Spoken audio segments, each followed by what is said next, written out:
Good morning बच्चों, gamma physics classes में आपका स्वागत है। आज क्लास 12th के लिए जो चैप्टर चल रहा है कैपेसिटर एंड डाइलेक्ट्रिक, इसका टॉपिक रहेगा loss of energy in redistribution of charge और कैपेसिटर क्या है, व्हाट इज कैपेसिटर। इन दोनों टॉपिक्स पर आज डिस्कस होगा। देखिए, loss of energy in redistribution of charge पता करना है हमको।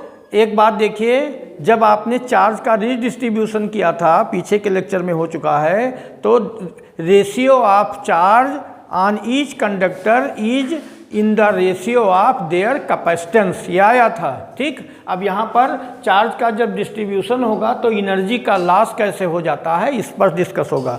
मान लीजिए दो कंडक्टर्स हैं, दो कंडक्टर्स ये आइडेंटिकल नहीं हैं। आइडेंटिकल कंडक्टर्स होते हैं तो उनको अगर हम कनेक्ट करते हैं तो चार्ज दोनों पर इक्वली डिस्ट्रीब्यूट होता है। दो कंडक्टर्स हैं, एक ए है दूसरा बी है, इसका कैपेसिटेंस C1 है, इसका कैपेसिटेंस C2 है। इसको आपने चार्ज Q1 दिया और इस कारण इसका वोल्टेज इंक्रीज करके V1 इंक्रीज हो गया।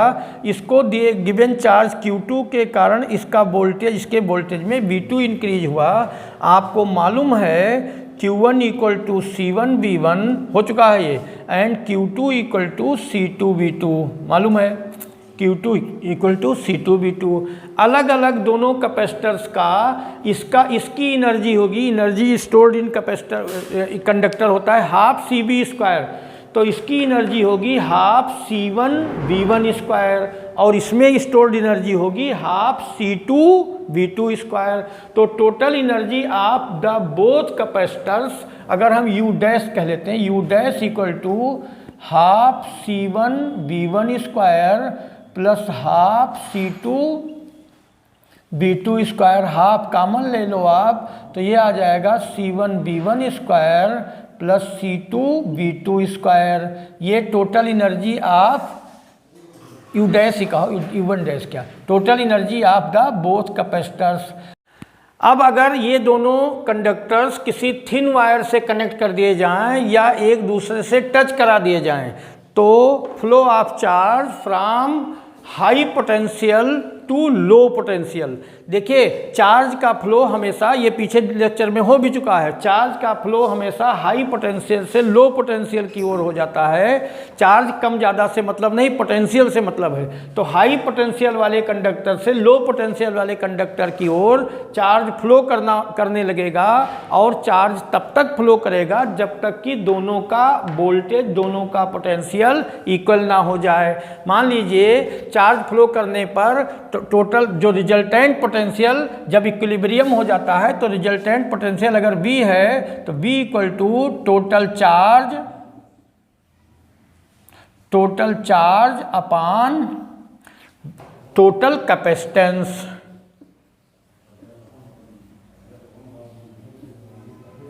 Total charge upon total capacitance, it means V equal to Q1 plus Q2 upon C1 plus C2। Q1 की जगह पर C1 V1 plus C2 V2 upon C1 plus C2। ये हो गया resultant potential. अब दोनों का पोटेंशियल यही हो गया, ठीक है। इसका भी पोटेंशियल, A का पोटेंशियल भी V है और B का पोटेंशियल भी V है, इनको कनेक्ट कर दिया गया है। तो अब इस कंडीशन में देखिए, हमने कहा था इनको अगर किसी थिन वायर से कनेक्ट किया जाए या दोनों को एक दूसरे से टच करा दिया जाए। थिन वायर से कनेक्ट करने से ये फायदा होता है कि ये वायर चार्ज को स्टोर नहीं करता है। Total charge on the capacitors remains same. एक पर अगर कम होगा तो दूसरे पर उतना बढ़ जाएगा, जिस एक पर इंक्रीज करेगा तो दूसरे पर डिक्रीज करेगा, कि resultant charge Q1 plus Q2 ही रहेगा। अब इनको कनेक्ट कर दिया गया, तो अब total energy of both the capacitors, अगर U डबल डैश कहें, both the total energy of both the conductors अगर U डबल डैश कहें, U double dash equal to half CV square होता है, तो C1 V square plus half C2 V square. यहाँ पर half C1 plus C2 V square ऐसे कह सकते हो आप, हाफ C1 प्लस C2 और V स्क्वायर की जगह पर ये इसका होल स्क्वायर क्या, C1 V1 प्लस C2V2 अपान C1 प्लस C2 का होल स्क्वायर। इसको आप ऐसे लिख सकते हो हाफ C1 प्लस C2, और ये न्यूमरेटर अपॉन डिनोमिनेटर का होल स्क्वायर, इसका मतलब न्यूमरेटर का square means C1V1 plus C2V2 का square upon C1 plus C2 का होल स्क्वायर। ये C1 प्लस C2 कैंसिल हो गया। That is U double dash, that is energy after redistribution of charge of both the conductors. U double dash equal to half C1V1 plus C2V2 का whole square upon C1 plus C2। इसको हमने third कह दिया equation. तो अब देखिए, redistribution के पहले टोटल एनर्जी ऑफ कंडक्टर्स इतनी थी और रीडिस्ट्रीब्यूशन के बाद टोटल एनर्जी ऑफ कंडक्टर्स इतनी हो गई। अगर पहले वाली एनर्जी में से बाद वाली एनर्जी को सब्ट्रैक्ट करने पर पॉजिटिव नंबर आ जाती है, पॉजिटिव क्वांटिटी आती है, इट मीन्स पहले एनर्जी ज़्यादा थी बाद में एनर्जी घट गई है, that is loss of energy हो गया। तो हम इनिशियल वाली एनर्जी में से जब दोनों को कनेक्ट नहीं किया गया था उस एनर्जी में से बाद की एनर्जी जब इक्विलिब्रियम हुआ आफ्टर कनेक्शन उस एनर्जी को सब्ट्रैक्ट कर रहे हैं। It means U dash minus U double dash निकाल रहे हैं।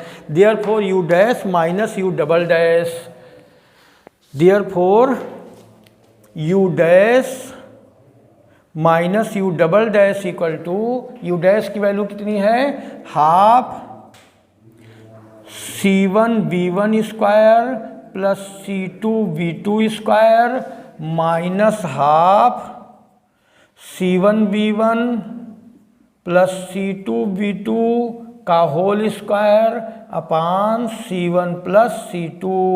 एलसीएम ले लो, एलसीएम हो गया 2C1 प्लस C2 एलसीएम हो गया। अब C1 प्लस C2 से इसको मल्टीप्लाई करेंगे ना, देखिए इसके डिनोमिनेटर में 2 तो है लेकिन C1 प्लस C2 नहीं है, तो इस C1 प्लस C2 से इसको मल्टीप्लाई करेंगे। तो चलो पहले C1 से मल्टीप्लाई करेंगे, C1 से मल्टीप्लाई करेंगे तो ये हो जाएगा C1 square V1 square plus C1 C2 V2 square plus, अब C2 से मल्टीप्लाई करेंगे C1 C2 V1 square plus C2 square V2 square, ठीक है, माइनस, अब माइनस के बाद ये 2 तो ये देखिए एलसीएम में आ गया है, C1 प्लस C2 एलसीएम में आ गया, इसका होल स्क्वायर करेंगे और माइनस बाहर है, होल स्क्वायर करेंगे और माइनस बाहर है तो माइनस से अंदर का ब्रैकेट ब्रेक कर देंगे तो ये हो जाएगा C1 square V1 square minus C2 square V2 square minus 2C1 C2 V1 V2, ठीक है। अब देखिए जो कैंसिल हो जाए उसको कैंसिल कर देंगे, C1 square V1 square C1 square V1 square, C2 square V2 square C2 square V2 square cancel हो गया। अब जो बचा इसको देखो बेटे, C1 C2 V2 square plus C1 C2 V1 square minus 2C1 C2 V1 V2, तो C1 C2 इस पूरे में कॉमन हो गया, C1 C2 कॉमन हो गया, यहाँ से बचा V1 स्क्वायर प्लस यहाँ से बचा V2 स्क्वायर और C1 C2 कॉमन है तो माइनस 2V1 V2, ठीक है, अपान 2C1 प्लस C2। अब देखिए V1 square plus V2 square minus 2V1 V2 आया, इसको आप कह सकते हो V1 माइनस V2 का होल स्क्वायर अपान 2C1 प्लस C2। ये initial energy minus final energy का ये एक्सप्रेशन आया। इसमें ठीक से देखिए, capacitance of any capacitor any conductor can never be zero, it means इसका मल्टीप्लिकेशन और एडिशन जीरो नहीं होगा। पोटेंशियल की बात चल रही है, V1 माइनस V2 निगेटिव हो सकता है, कोई एक ये मान लीजिए स्मॉलर है ये ग्रेटर तो निगेटिव आ जाएगा, लेकिन होल स्क्वायर करने पर ये हमेशा पॉजिटिव ही रहेगा क्योंकि होल स्क्वायर नंबर पॉजिटिव ही रहती है। इट मीन्स ये whole quantity will always be positive, तो कितना आ गया, ये आया पॉजिटिव क्वांटिटी आई। It means initial energy U dash में से final energy U double dash जब सब्ट्रैक्ट किया गया तो ये एक पॉजिटिव क्वांटिटी आई। Means U dash is greater than U double dash, that is energy का लॉस हो जाता है। चार्ज के डिस्ट्रीब्यूशन में एनर्जी का लॉस हो जाता है, एनर्जी लॉस एनर्जी का ये एक्सप्रेशन आ गया। ठीक है, वेरी गुड। अब इसके बाद का जो टॉपिक है वो कैपेसिटर है। कैपेसिटर क्या होता है? कैपेसिटर के बारे में देखिए, ये चैप्टर का नाम ही कैपेसिटर एंड डाइलेक्ट्रिक है। तो कैपेसिटर अब जाकर इंक्लूड हुआ कि कैपेसिटर क्या होता है। ये कोई प्लेट है, कंडक्टर प्लेट है, इसको चार्ज करेंगे तो इसका पोटेंशियल इंक्रीज करेगा, लेकिन पोटेंशियल एक मैक्सिमम वैल्यू से ज़्यादा इंक्रीज नहीं किया जा सकता है, क्योंकि पोटेंशियल एक मैक्सिमम वैल्यू से अगर ज़्यादा इंक्रीज होगा तो चार्ज का एटमॉस्फेयर में लीकेज होने लगेगा, चार्ज फ्लो करने लगेंगे। हाई एक पोटेंशियल, एक मैक्सिमम वैल्यू ऑफ पोटेंशियल है कि उससे ज़्यादा पोटेंशियल हो जाएगा तो चार्ज लीकेज होने लगेगा, एटमॉस्फेयर में फ्लो करने लगेगा। मतलब चार्जिंग में आप अगर किसी कंडक्टर को, किसी ऑब्जेक्ट को खूब चार्ज करना चाहते हैं, मैक्सिमम चार्ज देना चाहते हैं, तो उसमें क्या दिक्कत आ रही है? पोटेंशियल की दिक्कत आ रही है। पोटेंशियल इंक्रीज हो जाता है, पोटेंशियल एक डेफिनेट वैल्यू से ज़्यादा हो जाएगी तो चार्ज नहीं दे सकते हैं। यहाँ पर आपने ये कोई कंडक्टर प्लेट है, इसको चार्ज किया और इसको आपने मैक्सिमम वोल्टेज तक पहुँचा दिया। इट मीन्स अब ये उस क्रिटिकल वोल्टेज पर पहुंच गया कि आगे इसका वोल्टेज जैसे इंक्रीज करेगा तो चार्ज एटमॉस्फेयर में लीकेज होने लगेगा। ठीक है, लेकिन आप चाहते हैं इसको चार्ज और देना चाहते हैं। मान लीजिए इसको आपने पॉजिटिव चार्ज दिया था और इस पॉजिटिव चार्ज के कारण ये अपने मैक्सिमम पोटेंशियल पर आ गया। आपने क्या किया, एक न्यूट्रल प्लेट इसके पास ले आए। ये जो दूसरी प्लेट है इस पर कोई चार्ज नहीं है, न्यूट्रल है, चार्ज नहीं है। लेकिन जैसे ही ये पॉजिटिव प्लेट के सामने आएगी, इस न्यूट्रल प्लेट का निगेटिव चार्ज इसके सामने वाले फेस पर आ जाएगा और positive charge due to repulsion इसके अपोजिट फेस पर चला जाएगा, यहाँ हो जाएगा। ठीक है, तो निगेटिव चार्ज इसके पोटेंशियल को डिक्रीज करेगा, पॉजिटिव चार्ज इसके पोटेंशियल को इंक्रीज करेगा। लेकिन निगेटिव चार्ज का इफेक्ट ज़्यादा इसलिए होगा क्योंकि निगेटिव चार्ज इसके ज़्यादा, इसकी डिस्टेंस कम है, इस प्लेट से निगेटिव चार्ज की डिस्टेंस कम है। इट मीन्स इसका पोटेंशियल जितना पहले था उससे कुछ डिक्रीज हो जाएगा। अगर इस सेकंड वाली प्लेट को हम अर्थिंग इसकी कर दें, इसकी अर्थिंग कर दें, तो इसके जो चार्ज इससे रिपल्स हो रहे थे, मतलब पॉजिटिव वाले चार्ज जो प्लेट P से रिपल्स हो रहे थे, ये सारे पॉजिटिव चार्ज अर्थिंग के कारण अर्थ में चले जाएंगे। ठीक है, और जैसे ही अर्थ में चले जाएंगे तो अब इस पर केवल माइनस का चार्ज रह गया। इस पर कौन सा चार्ज रह गया? निगेटिव चार्ज रह गया। इट मीन्स पहले पॉजिटिव चार्ज था तो पोटेंशियल कुछ इंक्रीज कर रहा था, पॉजिटिव चार्ज रह नहीं गया, इसका मतलब प्लेट P का पोटेंशियल और डिक्रीज कर गया।